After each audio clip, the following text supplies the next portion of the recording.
अस्सलाम वालेकुम नाज़रीन, मैं हूं फ़र्रुख अब्बास न्यूट्रल बाय जावेद चौधरी। मैं नाज़रीन एक बहुत ही स्पेशल व्लॉग लेके आपके सामने हाज़िर हूं। बहुत मज़े की आज खबरें हैं, आप यकीनन इन खबरों को आज एंजॉय भी करेंगे जिस तरह से मैं आपको ये बताने जा रहा हूं। तो पहली तो खबर बताएंगे आपको भारत की ट्राई सर्विसेज एक्सरसाइज की, कि जो एक जंगी मशक कर रहे थे पाकिस्तान के ये बॉर्डर के ऊपर, इनके साथ क्या हाल हुआ है वो आपको बताएंगे। की थी पाकिस्तान को डराने के लिए और वजह बन गई है पाकिस्तान को हंसाने के लिए, किस तरह से ये डिटेल जानिएगा। इसके बाद आपको ये बताएंगे कि पाकिस्तान ने दो वार्निंग्स दी हैं बहुत सख्त किस्म की अफगानिस्तान को। एक तो दफ्तर खारजा की तरफ से ऑफिशियल बयान बहुत सख्त आया है और दूसरा एक और चीज भी है, वो भी आपको बताएंगे डिटेल से। ये स्टोरी भी जानिएगा और फिर एक आपको खबर देंगे हमारी जुडिशरी के हवाले से कि जस्टिस मंसूर अली शाह और जस्टिस अतर मिनल्ला का जो इस्तीफा है वो कबूल हो गया है। इस खबर से यकीनन आप वाकिफ होंगे, कुछ थोड़ी सी बात हम इसके ऊपर भी करेंगे। और एक और बहुत अजीब सी खबर आई, वो है जी कि जाली एडमिरल जो हैं उन्होंने एक जंगी यादगार के ऊपर फूल चढ़ा दिए और उन एडमिरल साहब का पता ही नहीं चल रहा वो कौन है, और उन्होंने तमगे लगाए हुए थे बाकायदा, और बाकायदा उन्होंने शिरकत की जैसे एक ऑफिशियल शिरकत हो रही होती है। तो ये भी जानिएगा इसकी डिटेल क्या है। और एक चीज आपको याद करवाता चलूं कि लाइक शेयर सब्सक्राइब करना बिल्कुल नहीं भूलेंगे। और अब चलते हैं व्लॉग की डिटेल की तरफ। तो नाज़रीन सबसे पहले जो स्टोरी आपको बताने जा रहा हूं वो भारत की ट्राई सर्विस एक्सरसाइज की आपको बताऊंगा जी। आपको मालूम होगा कि सरक्रीक का आपने पिछले दिनों बहुत नाम सुना होगा कि सिंध वाली साइड पे ये एक पूरी ट्राई सर्विस एक्सरसाइज कर रहे थे जिसका मकसद था पाकिस्तान को डराना और अपनी खिफत मिटाना। डरा तो वो कभी भी नहीं सके पाकिस्तान को, लेकिन उनकी कोशिशें जारी रहती हैं। दुनिया भर को वो दिखाते रहते हैं कि ये देखें जी हम क्या कर रहे हैं, और पूरी दुनिया उनकी हरकतें देख के हंसती रहती है कि यार जब करना था तब तो तुम कर नहीं सके, तो लड़ाई के बाद वाला मौका जो तुम्हें याद आ रहा है अपने ही मुंह पे तुम मारते रहो। लेकिन बहरहाल इन्होंने फिर ये एक एक्सरसाइज करके अपनी ही आवाम को सेटिस्फाई करना था और प्लस बिहार के इलेक्शन जीतने थे, उसके लिए ये सब कुछ कर रहे थे। तो इसमें हुआ क्या जी कि इसी एक्सरसाइज के दौरान, जो ये ऑलमोस्ट अब खत्म हो चुकी है, तो ये एक्सरसाइज के दौरान इन्होंने अपने ही 3 तैयारे गिरवा लिए। लिटरली आपको बता रहा हूं, सीरियसली अपने ही 3 तैयारे इन्होंने गिरवा लिए, जिसमें मिग 21 का एक वो तरबीती जहाज था, PC-7 इनका एक जहाज था। तो अपने ही मुल्क में इनके जहाज गिर रहे हैं, और गिर भी कहां रहे हैं, आबादियों के ऊपर। इन हादसात के अंदर 2 पायलट जो हैं इनके मारे गए और एक पायलट बड़ी मुश्किल से जो है उसने अपनी जान बचाई।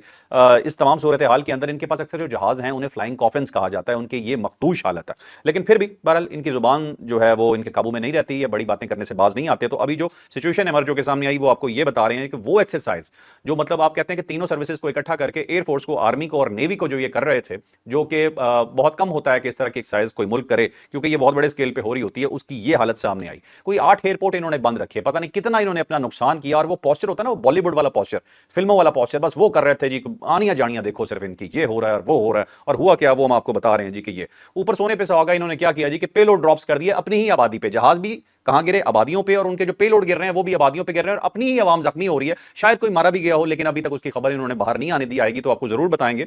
ये थी इनकी पूरी ट्राई सर्विस एक्सरसाइज जो मैंने आपको बताई है जी कि यह है आपका दुश्मन भारत, बातें क्या क्या करते हैं और अपनी इनकी हालत इज़हार ये है। और शायद वही बात जो मैं हमेशा कहता हूं कि वो गऊ कोला का थोड़ा सा असर शायद इन्हें थोड़ा सा ज्यादा है। इनके जो वो आर्मी चीफ हैं वो भी हिंदुत्व का माइंडसेट रखते हैं, आजकल पता चला है। फिर दोबारा जी गुरुओं के वो चक्कर लगा रहे हैं। तो जो उपिंदर द्विवेदी उनका नाम है जी, तो द्विवेदी साहब जो हैं वो ज्यादातर अब उनकी एक कोशिश है CDS बनने की, और इस चक्कर में वो मुसलसल लगे हुए हैं किस तरह से नरेंद्र मोदी जो है वो उनसे खुश हो जाए और उन्हें एलिवेट कर दे। लेकिन बहरहाल वो एक बात की कहानी है, देखते हैं क्या होता है। लेकिन मोदी और उनका जो आर्मी चीफ है वो एक ही माइंडसेट रखते हैं, और उनकी फौज जो है वो कंप्लीटली पोलिटिसाइज हो चुकी है, और जिसे कहते हैं ना कि वो अपनी आवाम को बेवकूफ बनाने के लिए कोई कसर वो उठा नहीं रखते। चलें अब चलते हैं जी अपनी अगली स्टोरी पे। नेक्स्ट स्टोरी हमारी अफगानिस्तान के हवाले से जी। पाकिस्तान के दफ्तर खारजा में ताहिर अंदराबी साहब जो स्पोक्समैन है, उन्होंने बहुत अहम बयान दिया। उन्होंने कहा है जी कि जंग बंदी की निगरानी बॉर्डर पे जारी है, हम कर रहे हैं, लेकिन इसके बारे में कुछ भी हतमी नहीं कहा जा सकता कि ये रहेगी या नहीं रहेगी। अब जाहिर बात है दो सूरत हाल में इसने नहीं रहना, एक तो अगर वहां से वायलेशन हो, और दूसरा अगर पाकिस्तान के ऊपर अटैक कंटिन्यू रहते हैं तो डेफिनेटली पाकिस्तान उसका जवाब देगा।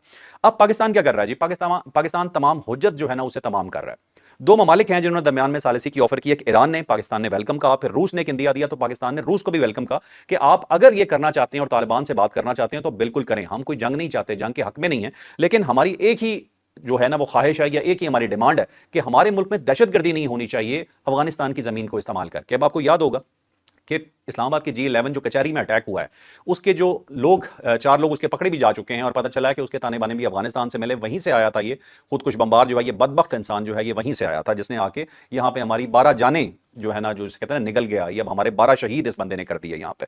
तो ये भी अफगानिस्तान से ही इसका ताना बाना निकला। फिर जो वाना पे के कैडेट कॉलेज पे अटैक हुआ, पता चलता है वो भी इंस्ट्रक्शंस अफगानिस्तान से ली जा रही थी। तो पाकिस्तान इस वक्त जो कर रहा है वो सिर्फ एक रिस्ट्रेंट शो कर रहा है, और बाकी जो हमारे ममालिक हैं, जो दोस्त ममालिक अंदर आना चाह रहे हैं, उन्हें कह रहा है कि आप आओ, आप भी करके देख लो। इससे पहले कतर आया, और फिर तुर्किया अभी तक उसमें किरदार अदा करने की कोशिश कर रहा है। तो पाकिस्तान अपने किसी दोस्त को नाराज नहीं कर रहा, पाकिस्तान कहता है ठीक है आप भी कोशिश करके देख लें। लेकिन हम जानते हैं कि टारगेट्स लॉक हैं, हम ये जानते हैं कि अफगानी वो नहीं है जो कि सीधी जुबान समझेंगे। ये दो ही जुबान समझ सकते हैं, एक है सिंपल सी पैसे की जुबान, वो अगर आप इन्हें दे दोगे तो मामला ठीक हो जाएंगे। और अगर पैसा नहीं आप इन्हें दे सकते तो फिर ये सिर्फ जोर की या डंडे की जुबान समझते हैं और पाकिस्तान को शायद इसी तरह से कुछ करना पड़ेगा। हम फिर रिपीट करते हैं, जंग हमारी ख्वाहिश नहीं है, ठीक है, लेकिन आप इसे हमारी मजबूरी ना समझें कि हमें चुप होना पड़ेगा। मजबूर हम बिल्कुल नहीं है। हाँ, एक मौका दे रहे हैं, अमन को बार बार मौका दे रहे हैं। अभी 2 वाकयात हुए हैं, उसके बावजूद पाकिस्तान रिस्ट्रेंट शो कर रहा है, अपने दूसरे दोस्त ममालिक को कह रहा है कि आप कुछ करवा सकते हैं तो करवा लें। अब देखते हैं क्या होता है। लेकिन दिस इज फॉर श्योर कि अगर मजीद कोई चीज कंटिन्यू होती है या दोस्त ममालिक जो कह रहे हैं कि हम करना चाहते हैं, यकीनन वो अच्छाई के लिए अंदर आ रहे हैं, अगर वो इसमें कामयाब नहीं होते तो अफगानिस्तान एक बहुत बड़ी डिस्ट्रक्शन के लिए फिर तैयार हो जाए। फिर पाकिस्तान अपने दुश्मनों को खत्म करना तो बहुत अच्छी तरह से जानता है। अब चलते हैं जी अपनी अगली स्टोरी पे। जी नेक्स्ट स्टोरी हमारी है जी, वो है जी जस्टिस मंसूर अली शाह और जस्टिस अत्तर मिनल्ला ने इस्तीफा दिया और सदर ममलिकत ने वो इस्तीफा कबूल कर लिया। अब इसके ऊपर 2 ओपिनियंस हैं।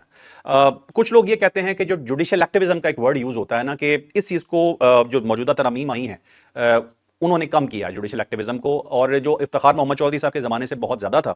आपको याद होगा कि रेकोडेक का एक केस आया था, उसके ऊपर भी एक ऑर्डर आ गया और नतीजा क्या हुआ कि पाकिस्तान को कोर्ट में घसीट लिया गया, इंटरनेशनल कोर्ट में, पाकिस्तान को जुर्माना भी उसके ऊपर किया गया।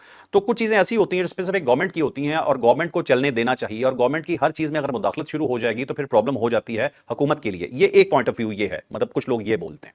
और दूसरा पॉइंट ऑफ व्यू ये है जी कि जो जुडिशरी है इसे आज़ाद होना चाहिए मुकम्मल तौर पे, और ये जो तरमीम है इसके बाद ये शायद उतनी आज़ाद नहीं रहेगी। अब दोनों का अलग अलग पॉइंट ऑफ व्यू है कि गवर्नमेंट को चलने दें, या मतलब जितने भी पुराने वाकयात जुडिशियल एक्टिविज्म के तहत हो चुके हैं, जो लोग दूसरी साइड वाले लोग बात करते हैं, उसमें कहा यह जाता है कि अक्सर सुप्रीम कोर्ट जो है वो मतलब या हमारी जो कोर्ट्स हैं वो खबरों की जीनत बहुत ज़्यादा रही, हमेशा टिकर्स चलते रहे, हमेशा खबरें उनके हवाले से चलती रहीं। यकीनन केसेस थे, यकीनन इंसाफ हो रहा था, कोई बड़ी खबर हो तो उसे चलना भी चाहिए, लेकिन एक तासुर कुछ ऐसा मिलना शुरू हो गया था कि जैसे हमारे जो दूसरे केसेस हैं, जो आम आवाम के केसेस हैं, उनसे ज़्यादा वक्त या जो टाइम है वो मिल रहा है उन केसेस को कि जो हाई प्रोफाइल केसेस कह सकते हैं या आइन से रिलेटेड केसेस कह सकते हैं, और उसी हवाले से फिर एक आईनी अदालत भी बना दी गई।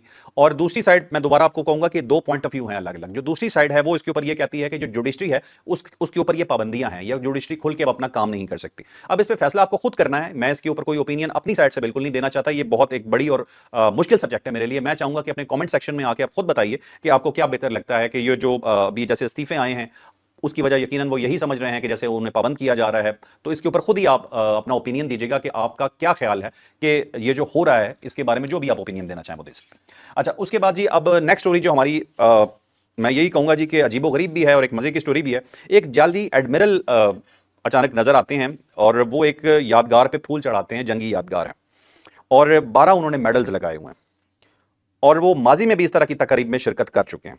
बाद में पता चलता है कि एडमिरल साहब जाली थे, ये तो असल एडमिरल ही नहीं है। जब नेवी को पता चलता है और वो इन्हें ढूंढते हैं तो पता चलता है जी ये तो एडमिरल साहब ही कोई और हैं। बेसिकली ये वाकया हुआ है बरतानिया में।